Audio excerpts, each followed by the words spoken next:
Olá a todos, todas e todes. Eu trouxe para o canal a notícia publicada no site do Supremo Tribunal Federal ontem, dia 21 de setembro de 2023, sobre o marco temporal. Inicialmente, eu gostaria de pedir que você curta esse vídeo, compartilhe e se inscreva no nosso canal, pois isso nos ajuda muito.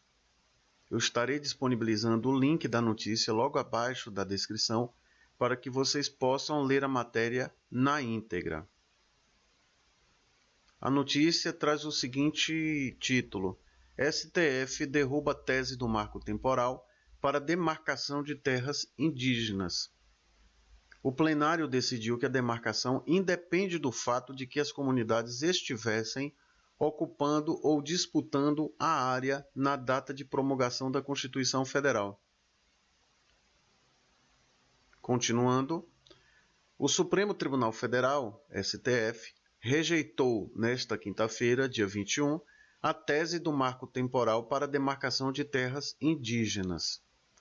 Por 9 votos a 2, o plenário decidiu que a data de promulgação da Constituição Federal, 5 de outubro de 1988, não pode ser utilizada para definir a ocupação tradicional da terra por essas comunidades. A decisão foi tomada no julgamento do recurso extraordinário número 10.17.365, com repercussão geral, tema 1031.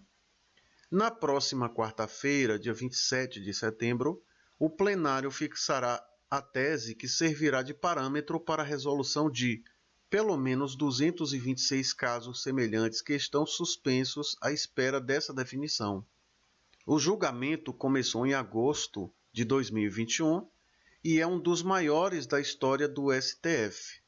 Ele se estendeu por 11 sessões, as 6 primeiras por videoconferência e 2 foram dedicadas exclusivamente a 38 manifestações das partes do processo, de terceiros interessados, do Advogado-Geral da União e do Procurador-Geral da República. A sessão foi acompanhada por representantes de povos indígenas no plenário do STF e em uma tenda montada no estacionamento ao lado do tribunal. Após o voto do ministro Luiz Fux, o 6º contra a tese do marco temporal, houve cantos e danças em comemoração à maioria que havia sido formada. Primeiro a votar nesta tarde, o ministro Luiz Fux argumentou que, quando fala em terras tradicionalmente ocupadas pelos indígenas, a Constituição se refere às áreas ocupadas e às que ainda têm vinculação com a ancestralidade e a tradição desses povos.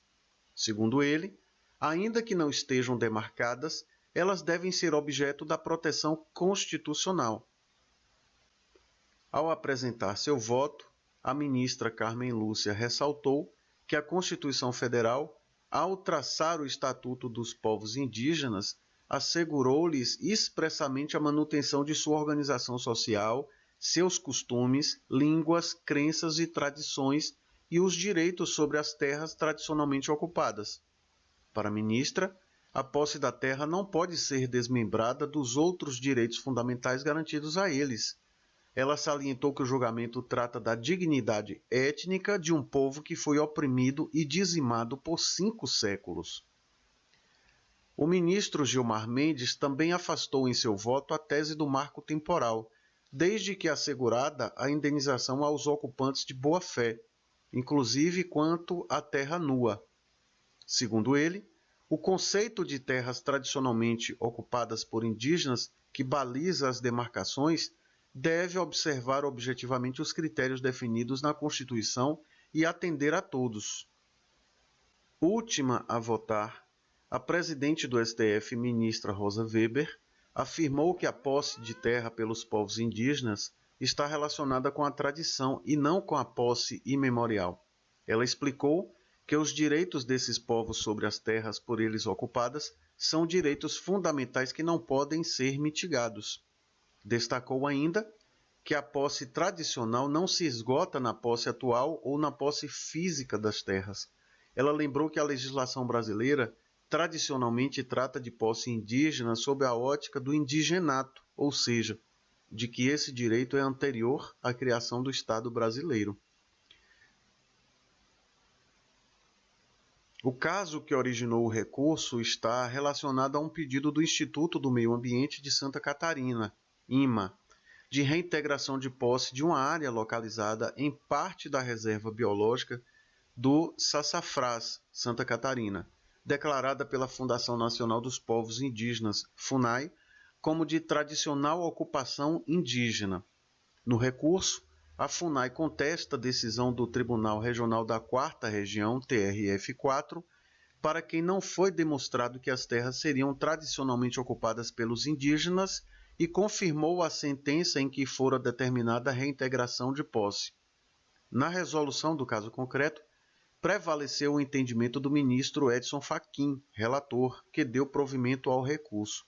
Com isso, foi anulada a decisão do TRF4, que não considerou a preexistência do direito originário sobre as terras e deu validade ao título de domínio sem proporcionar à comunidade indígena e à FUNAI a demonstração da melhor posse.